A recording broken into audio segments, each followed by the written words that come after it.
Olá pessoal, hoje eu vou falar com vocês sobre o tema da pós-verdade.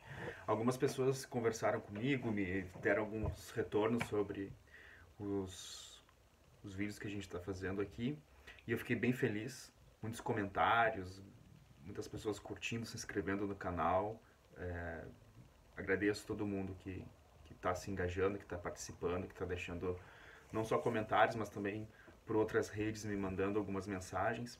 E algumas dessas mensagens relataram que os vídeos estão interessantes, estão tendo alguma utilidade para as pessoas, mas que muita gente está achando longos os vídeos, né? E de fato os vídeos estão longos. A minha ideia é mesmo fazer alguns vídeos mais longos para que a gente tenha mais espaço para reflexão. Mas pensando nisso, nessa sugestão dos vídeos serem mais curtos, ao invés de eu tentar enxugar o conteúdo do que a gente vai falar aqui, eu vou fazer o seguinte: como eu sempre trago mais de um ponto de um mesmo vídeo, ao invés de eu falar em um vídeo vários pontos, eu vou pegar cada ponto e vou falar em um vídeo separado. Então vocês vão ver que nesse vídeo aqui, que é da pós-verdade, a ideia é que ele estivesse vinculado com o tema das fake news, que a gente discutiu no vídeo anterior, e que também tivesse a tarefa, que seria a pensarmos na autodefesa midiática. Eu vou fazer isso separado, então. Vou falar agora especificamente da pós-verdade e em um próximo vídeo eu falo da tarefa, que seria a autodefesa midiática, tá bom? Vamos ver, vamos testando e ver se assim fica um pouco melhor. Então, a questão da pós-verdade, eu já trouxe no vídeo anterior uma definição, mas vou repetir aqui.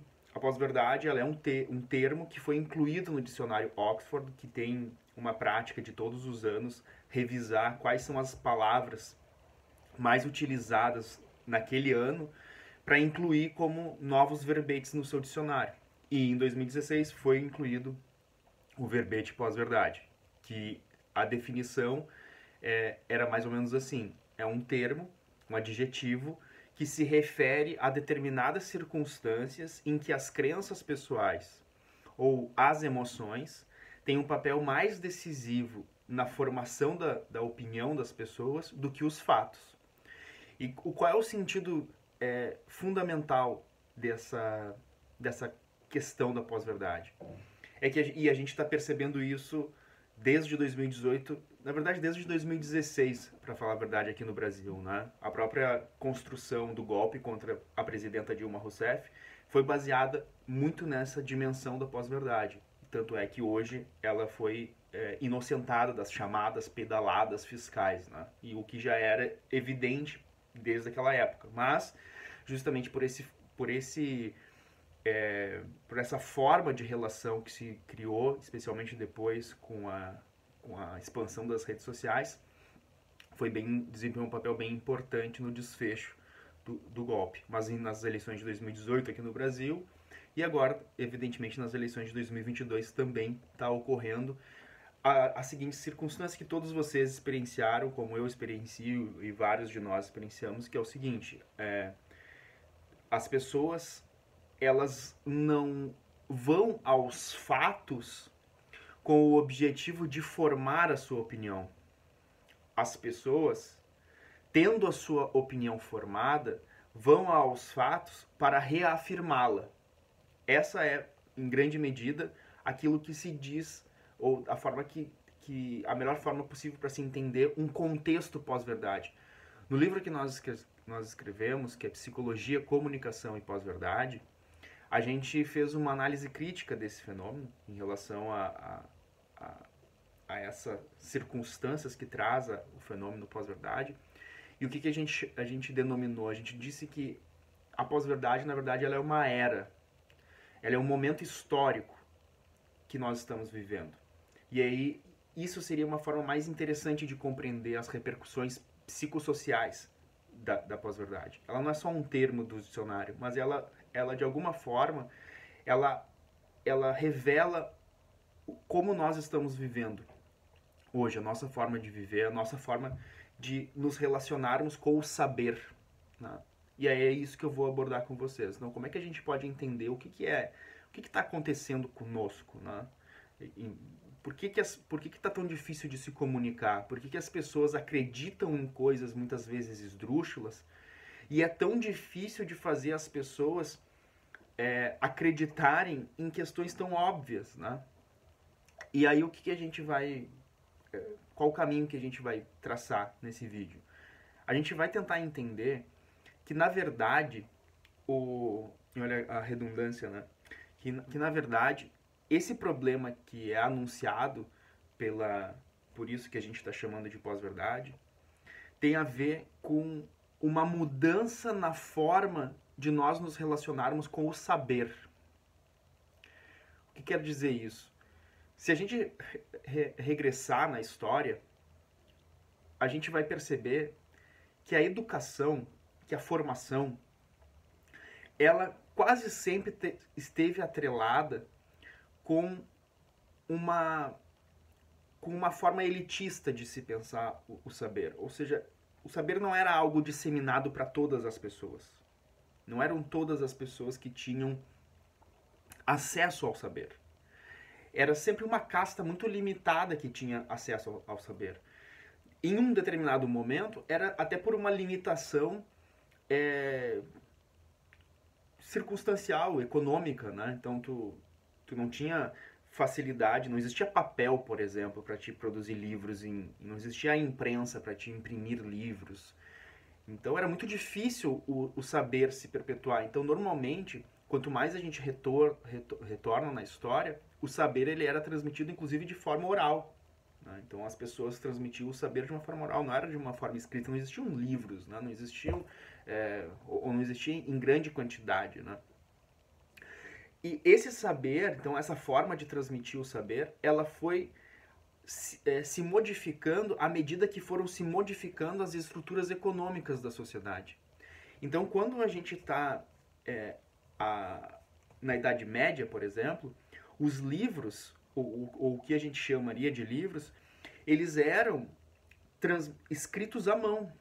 E para te ter uma cópia de um livro, tu tinha que enviar esse livro para um copista, que era uma pessoa que simplesmente copiava à mão um livro que também tinha sido escrito à mão. Né? E é assim que se transmitia, se reproduzia o conhecimento. Então veja só como era muito lento, né? Era muito lento a transmissão do saber. Imagina qualquer um de nós escrever um livro inteiro à mão. À mão. E não era com caneta Bic, né? Era com caneta tinteiro, né? Caneta pena. Então, assim, imagina escrever um livro inteiro nessas circunstâncias. Isso já era um processo muito demorado, só para escrever o livro já era demorado. Agora, imagina, além de escrever o livro, tu ter que copiar esse livro. Então, e sem contar que as pessoas não eram alfabetizadas, né? Grande parte das pessoas não eram alfabetizadas. Era justamente o saber era voltado para uma elite, para uma casta, né? Isso significa que, além de ser demorado esse saber, a gente tem que considerar que quanto mais a gente retrocede no tempo, os meios de comunicação e de transmissão da informação e do conhecimento, eles também não eram tecnológicos, né? Não existia internet, celular, rádio, televisão. E mal existia jornal ou informações transmitidas em papel, papiro, né? Isso era muito pouco. Então, como que as pessoas se informavam ou elas tomavam conhecimento do mundo? Elas tomavam conhecimento a partir da relação face a face. As pessoas conversavam umas com as outras para absorver daquela outra pessoa que estava na frente dela a experiência que essa pessoa tinha, né? O que ela tinha vivenciado, o que ela tinha aprendido, e ela aprendia com aquela pessoa. Então, a relação ela era muito circunscrita ao território. Eu sabia aquilo que era possível de ser sabido naquele território em que eu estava.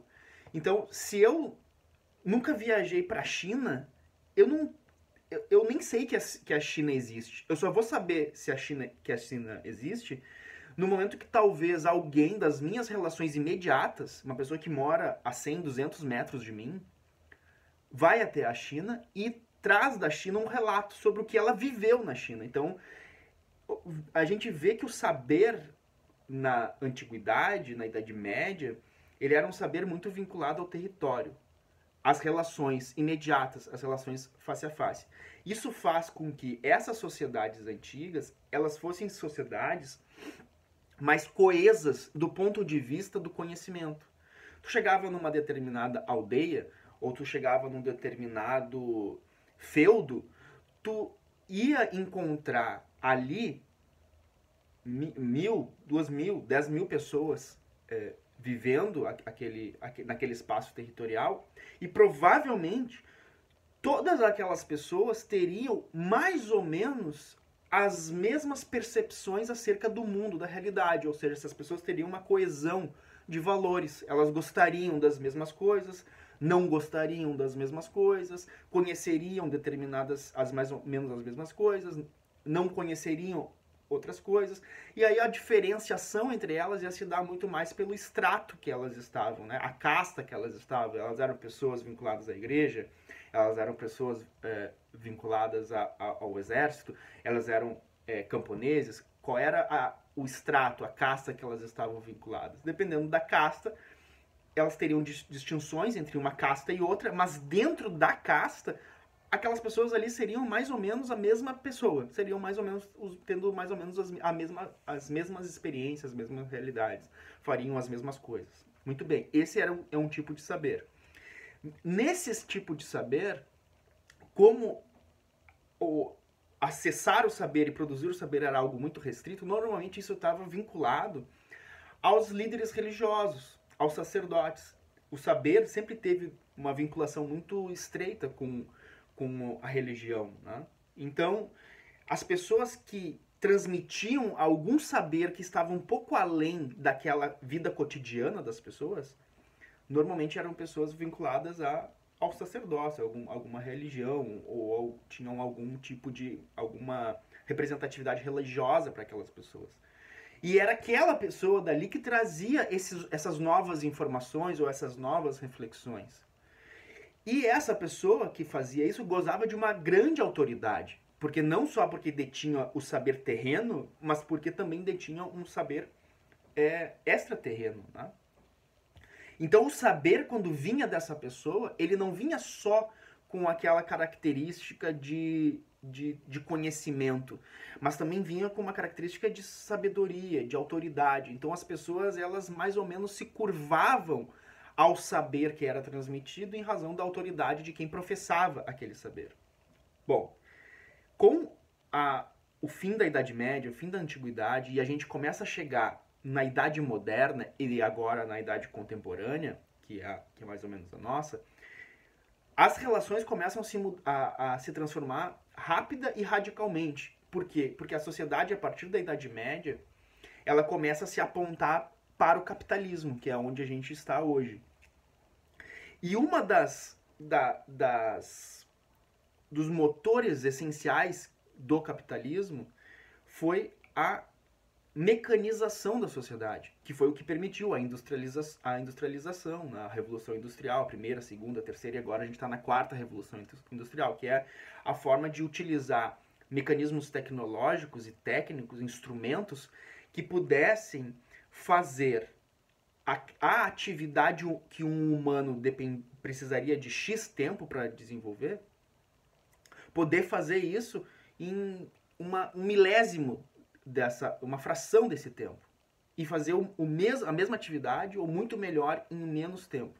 E aí, com isso, a gente chega em 1490, mais ou menos, quando Gutenberg, que é o inventor da imprensa, no sentido de utilizar uma máquina que não precisa mais fazer com que os livros sejam copiados manualmente, livro por livro, mas uma máquina que imprime os livros. Com uma máquina tu faz um processo de tu conseguir fazer uma produção de livros.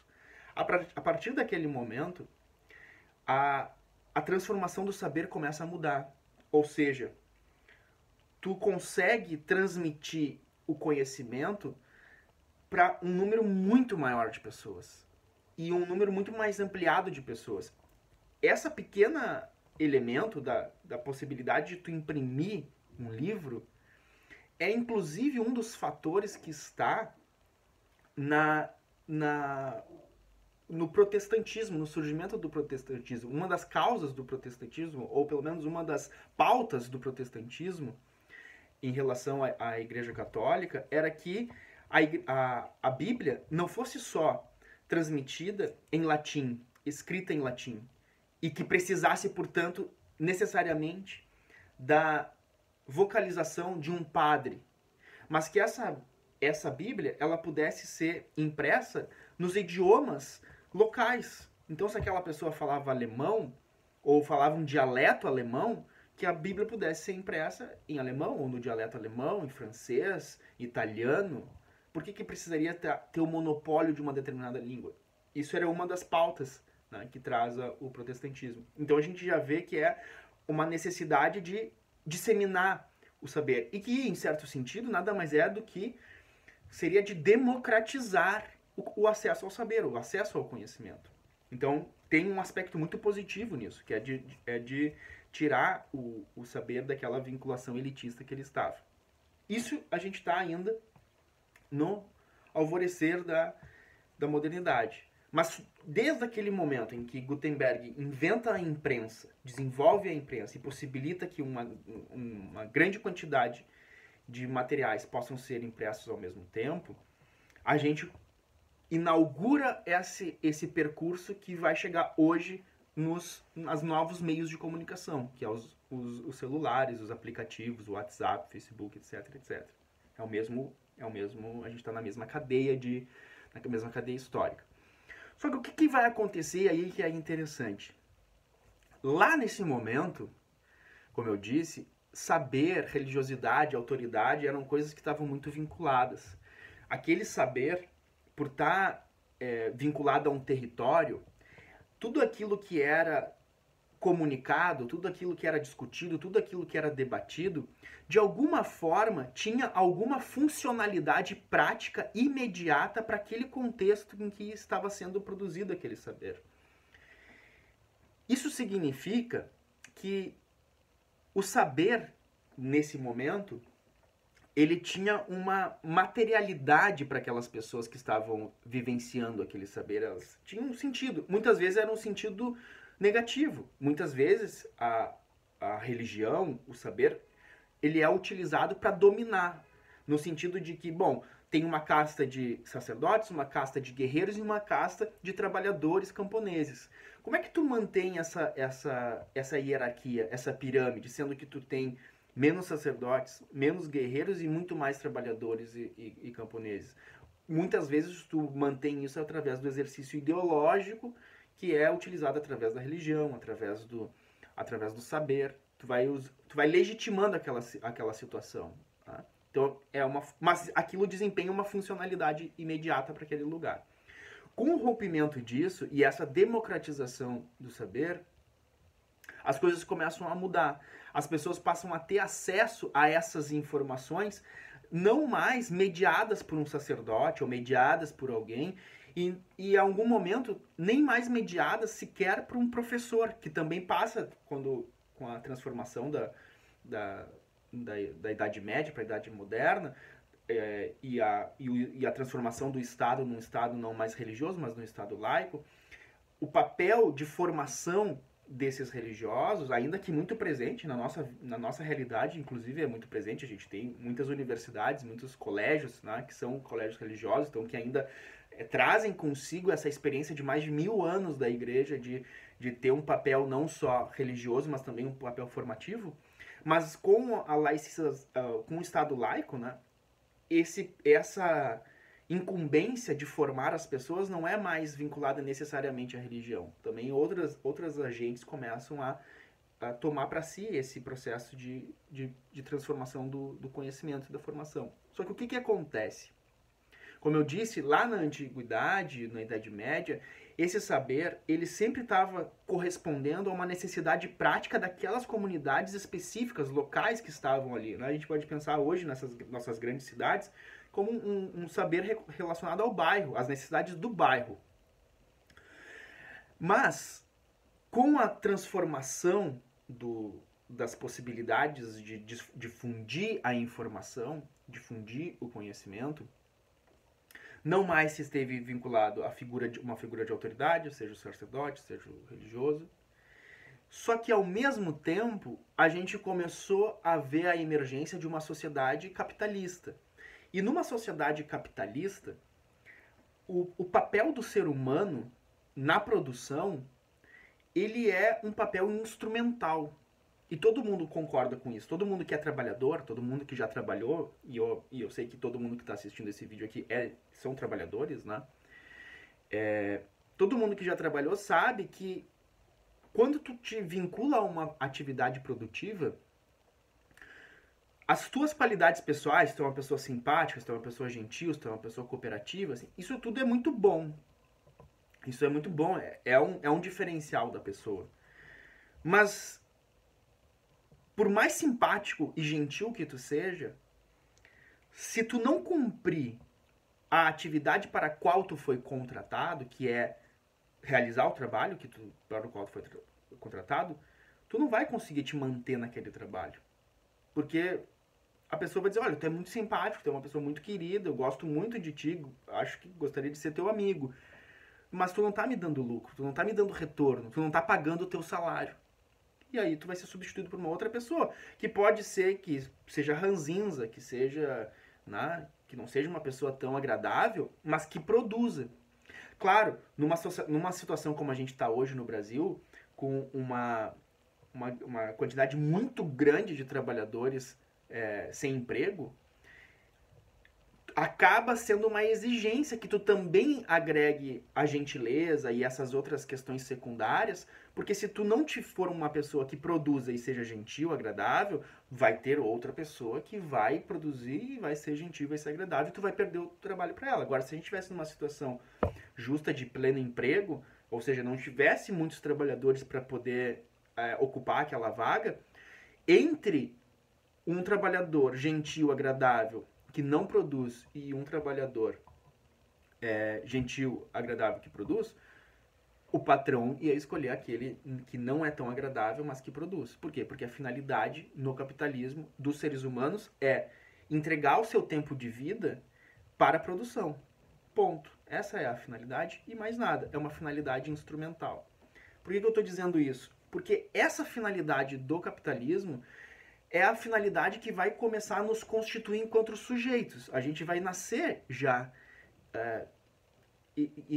incorporando essa necessidade do capital. Então, quando a gente vê uma criança pequena, a pergunta que a gente faz é o que tu vai querer ser quando crescer? E quando a gente faz essa pergunta, o que tu vai querer ser quando crescer, se essa criança responder eu quero ser feliz, por exemplo, tu até pode rir, mas tu vai achar engraçado, vai achar bonitinho que a criança respondeu isso, mas não foi isso que tu quis perguntar pra ela. Não me interessa se tu vai ser feliz ou não, me interessa o que tu vai querer produzir. Tu vai querer produzir em que área da sociedade? Eu tô te perguntando qual é a tua profissão. Eu quero saber se tu vai ser feliz, se tu vai ser uma pessoa honesta, se tu vai ser uma pessoa agradável. Eu quero saber se tu vai para onde tu vai vender o teu tempo de vida. Para onde tu vai dedicar o teu tempo de vida. É isso que eu quero saber. E isso vai formando a nossa subjetividade. Então, isso faz com que a gente comece a ter uma relação instrumental com a vida, com a existência. Nós vamos nos tornando instrumentos. E a gente se prepara para ser instrumento. A gente faz faculdade, a gente faz escola, a gente faz cursos de línguas. E muitas vezes, claro, tem um direcionamento afetivo, de um desejo, de um querer, eu prefiro isso do que aquilo. Mas no fundo o que tu tá fazendo ali é te qualificando para te ser um bom instrumento para alguma coisa, né? E isso está na base da transformação que a gente tem com o saber. Lá, nos tempos mais antigos, o conhecimento, o saber, ele estava vinculado a uma função de formação.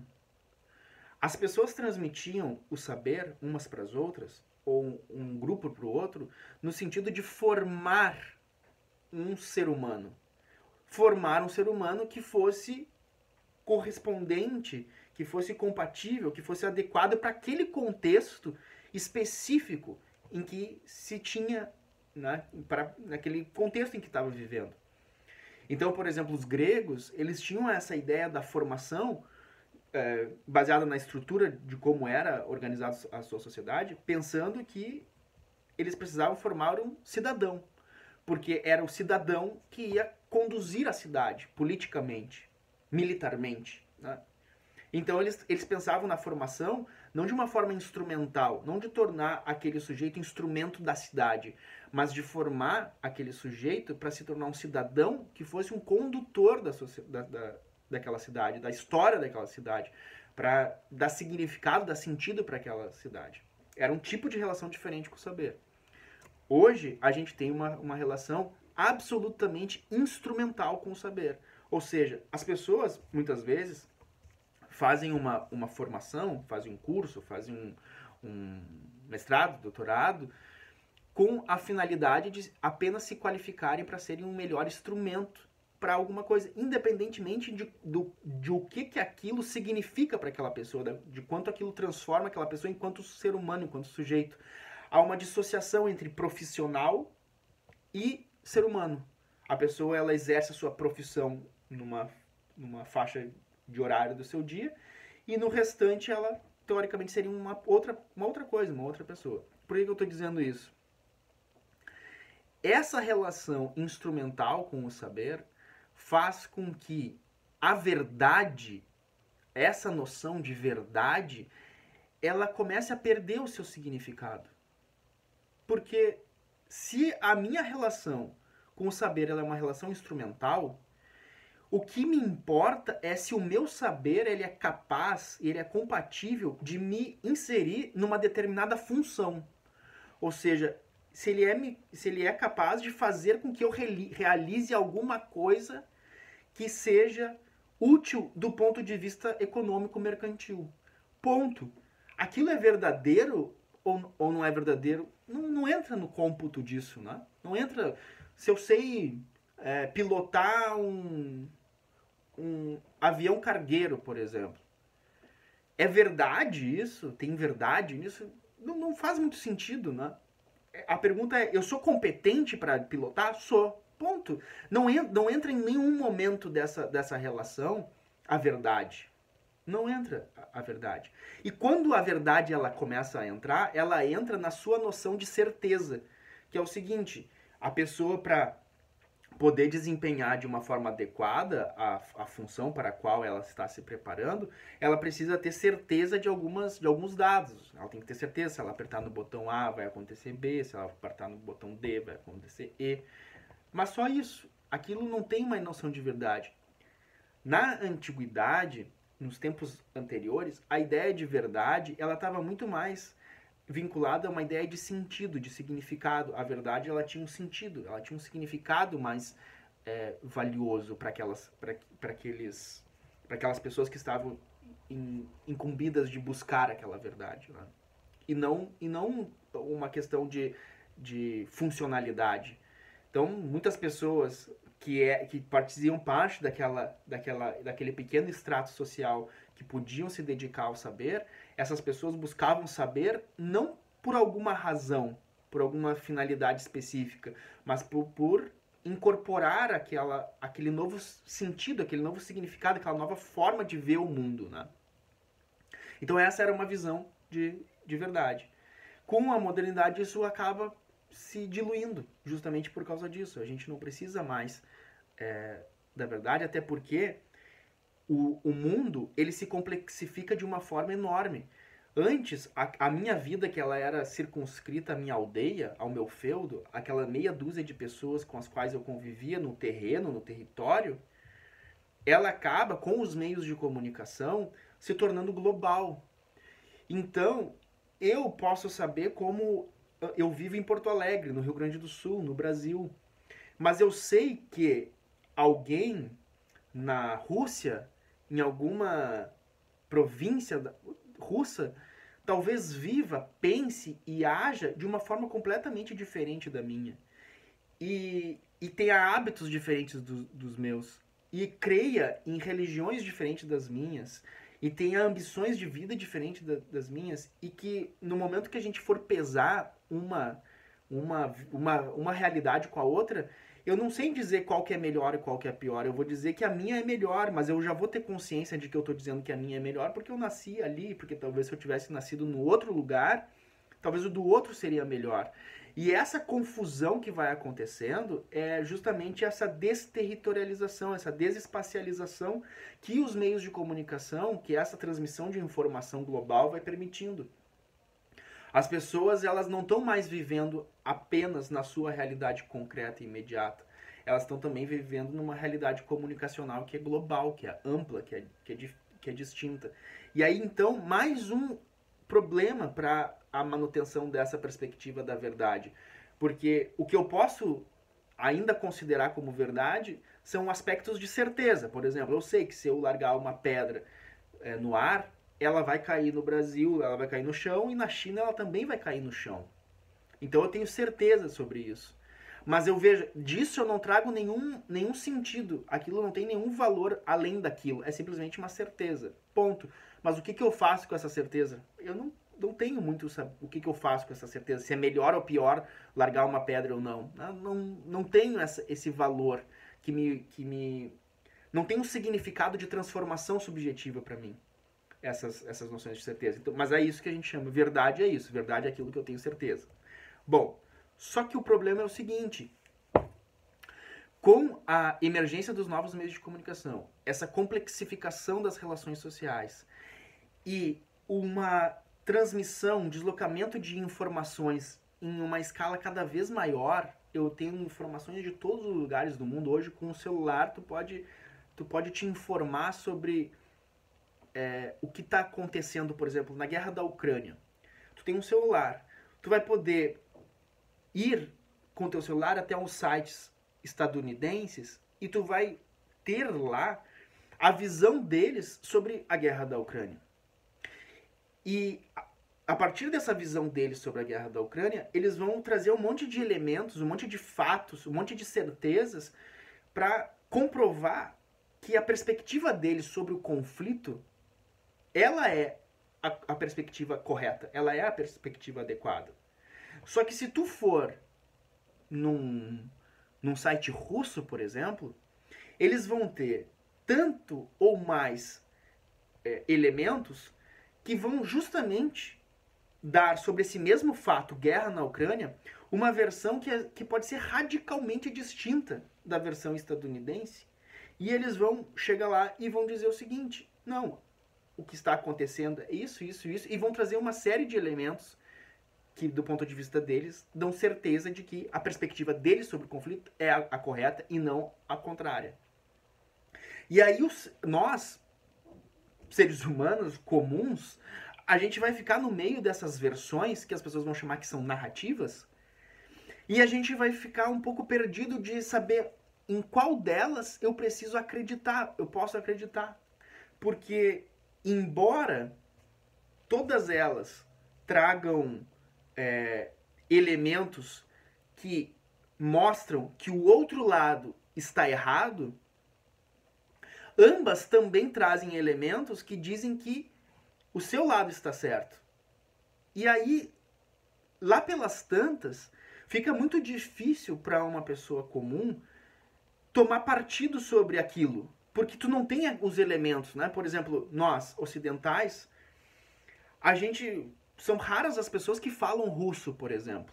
A gente tem pessoas, um número talvez também não muito grande, mas significativo de pessoas que falam inglês, mas um número muito pequeno de pessoas que falam russo.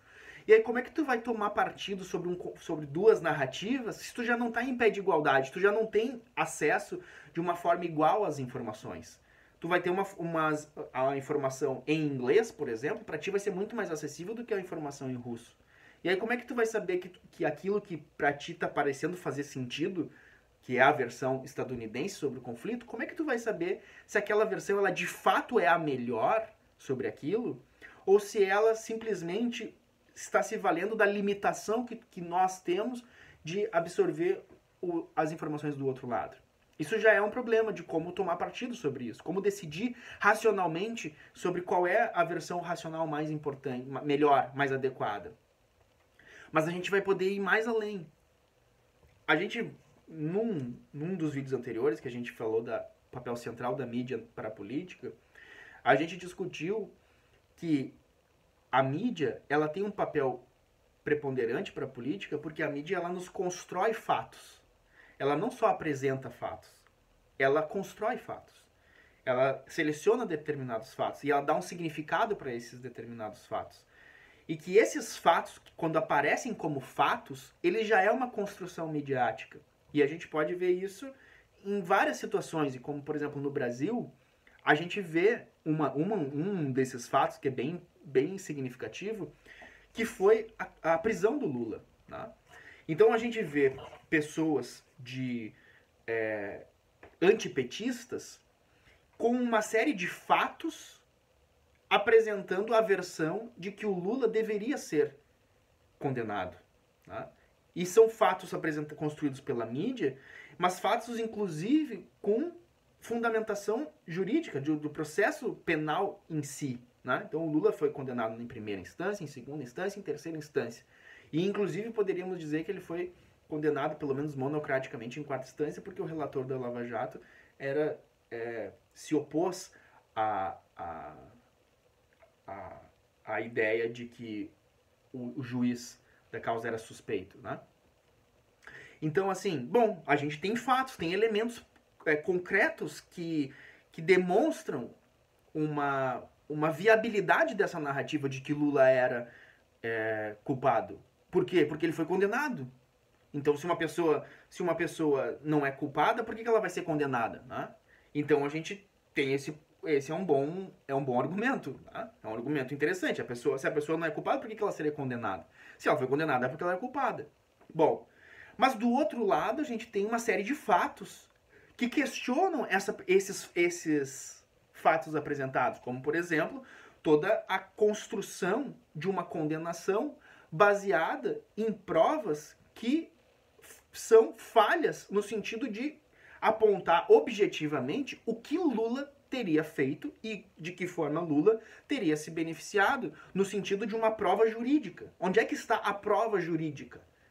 Não há uma prova jurídica que demonstre cabalmente que Lula cometeu os ilícitos que ele foi acusado de ter cometido. Não há essa prova. Porém, há a prova de que o juiz da primeira instância, junto com os procuradores, estavam articulando juntos uma forma de condenar essa pessoa. O que é, por si só, já a ruína do processo penal. Né? Como é que tu vai ter o juiz aliado a uma das partes? Tá? Para a gente entender isso mais fácil, mas eu não vou entrar na questão da Lava Jato, vou fazer um vídeo específico sobre a condenação do Lula, mas só para algumas pessoas que não entendem a gravidade do que aconteceu, seria mais fácil dizer assim, imagina se o juiz está mancomunado com um dos advogados das partes. Isso seria óbvio, todas as pessoas saberiam que aquilo ali não estaria certo, né?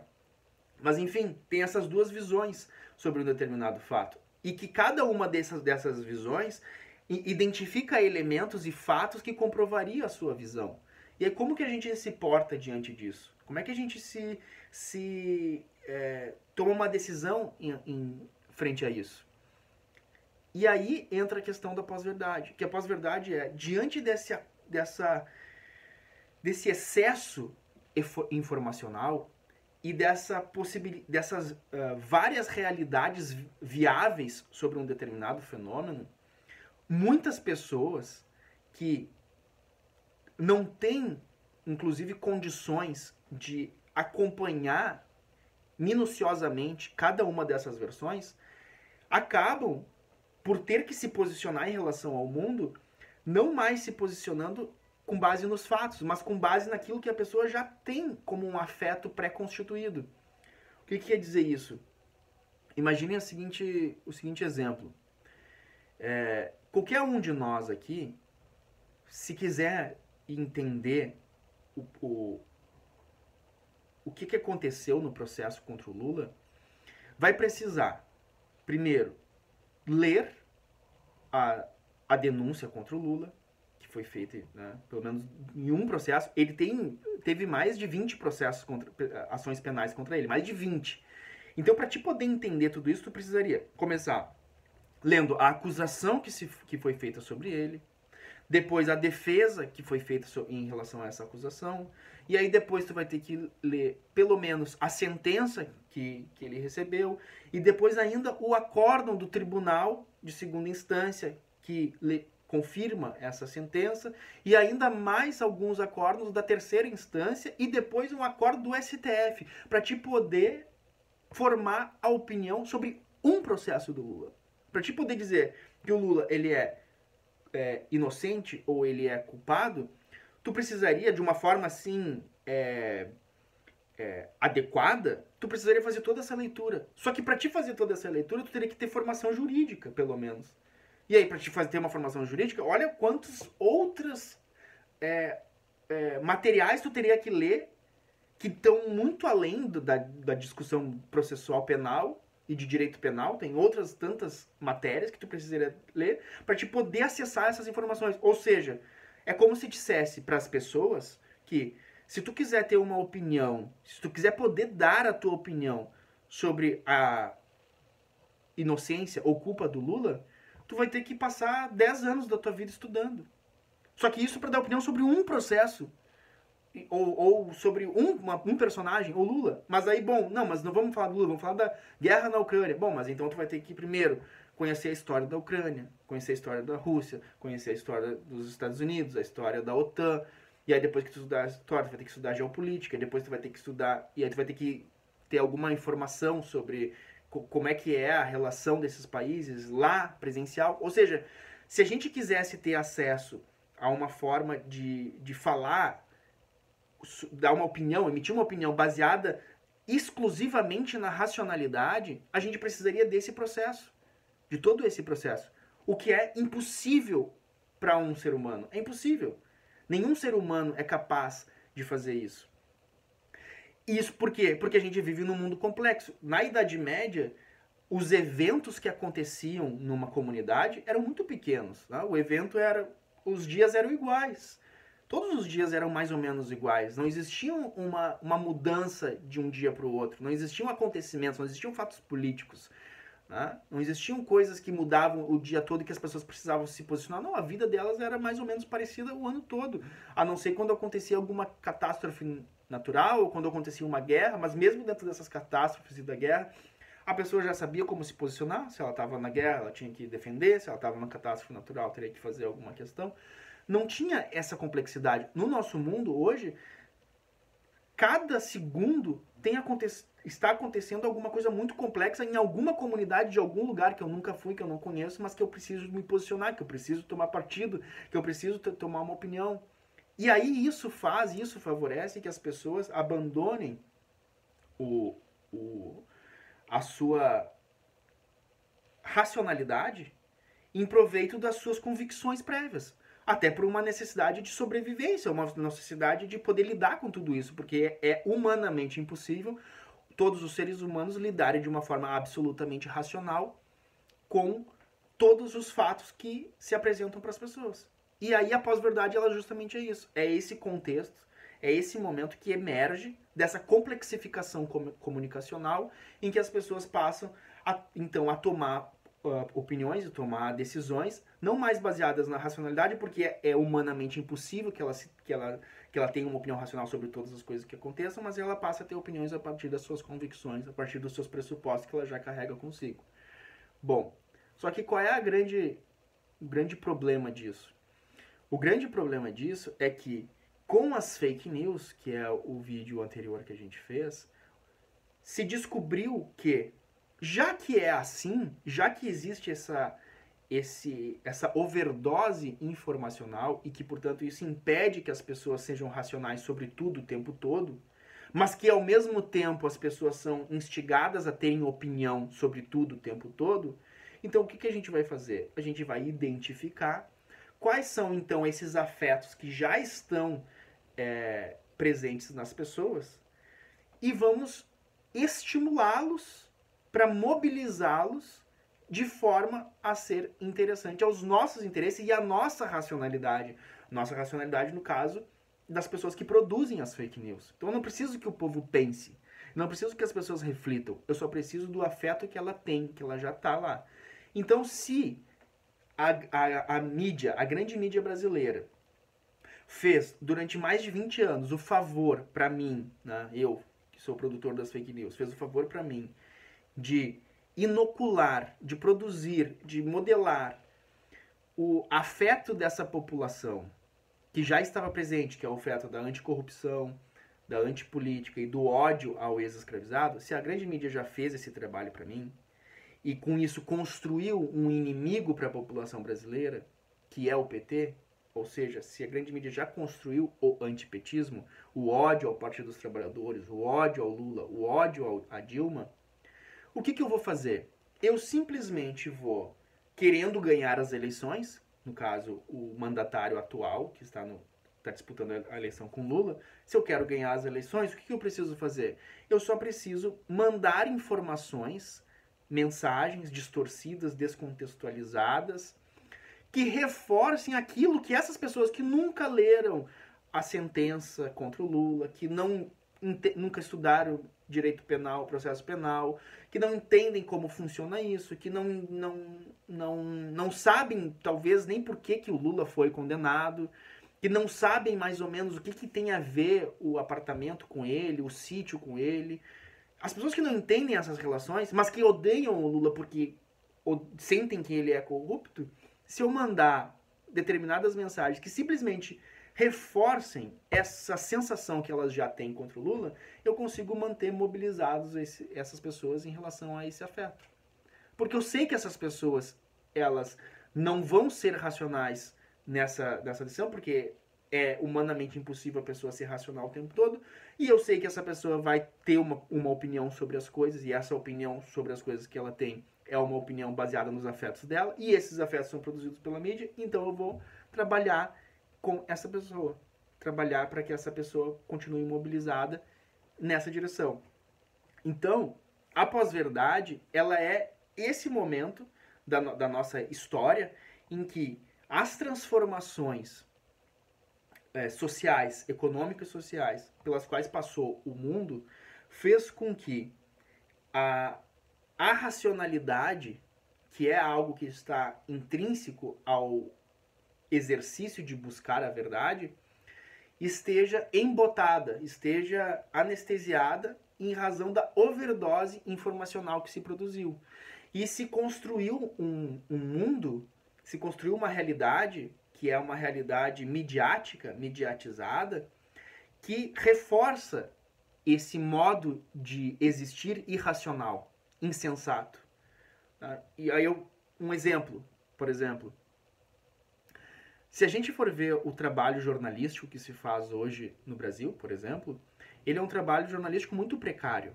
Porque as pessoas, algumas pessoas que talvez tenham alguma bagagem intelectual, tenham alguma formação mais aprofundada, elas conseguem relacionar aquilo que está sendo transmitido pelos jornais, pelos telejornais, com uma gama de outros saberes.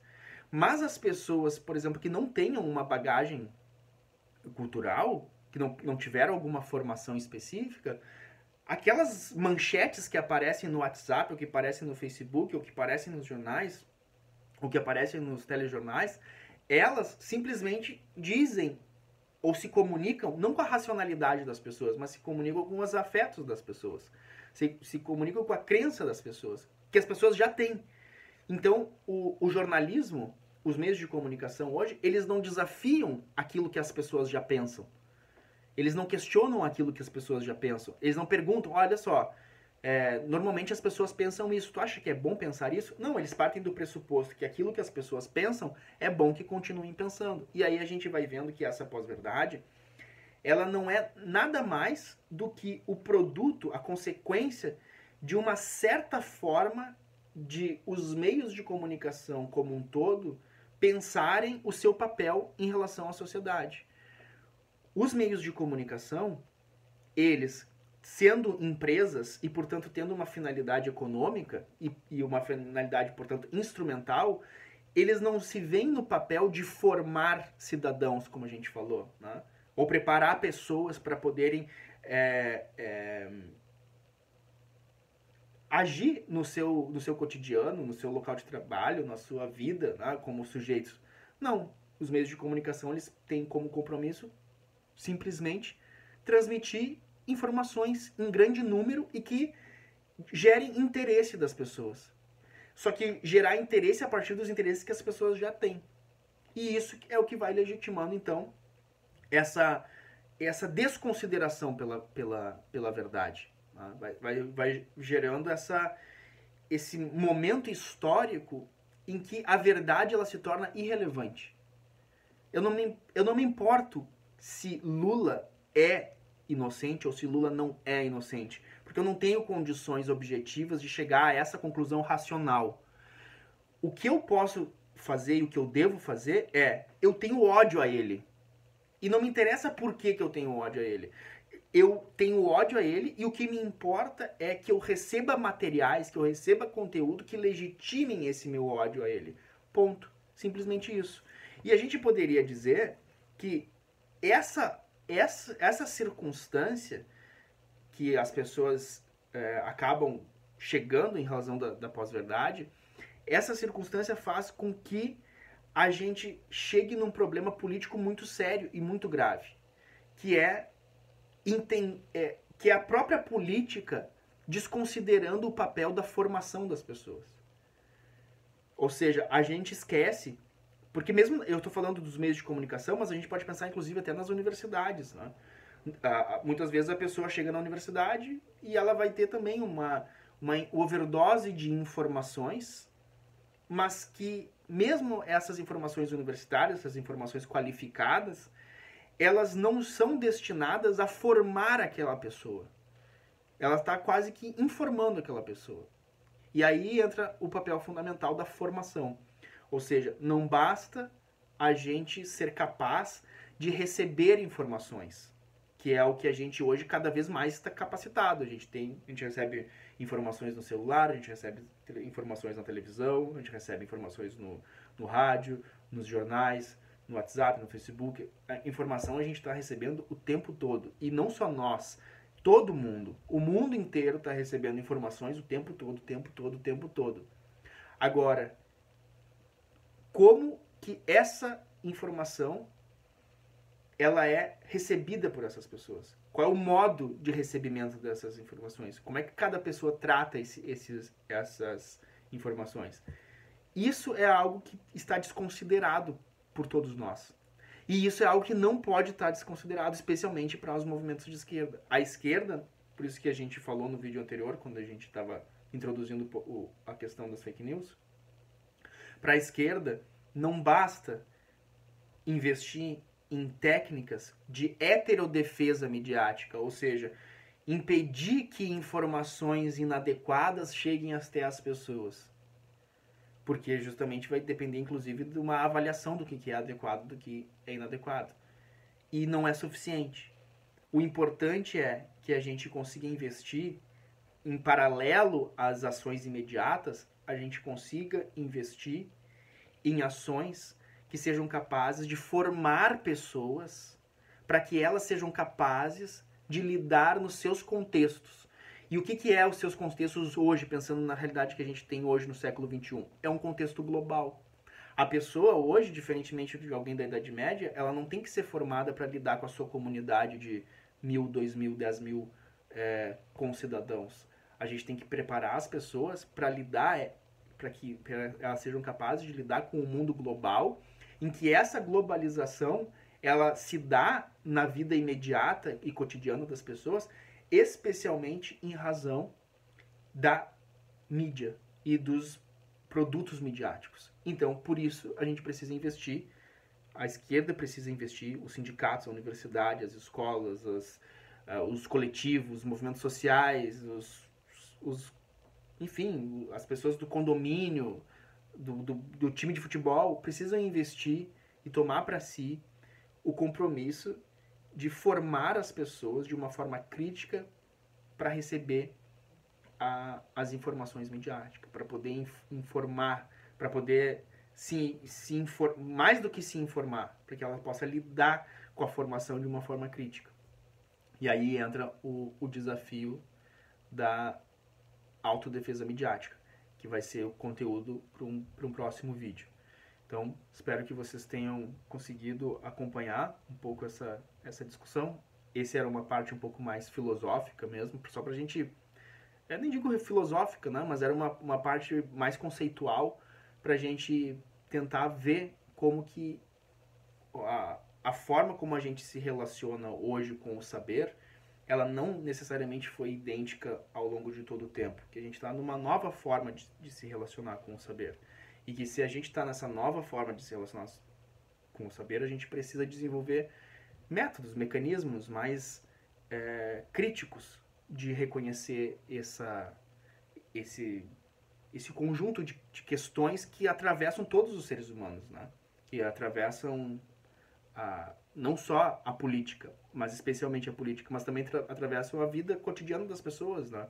Então, essa era o objetivo desse vídeo. Agradeço a audiência de vocês.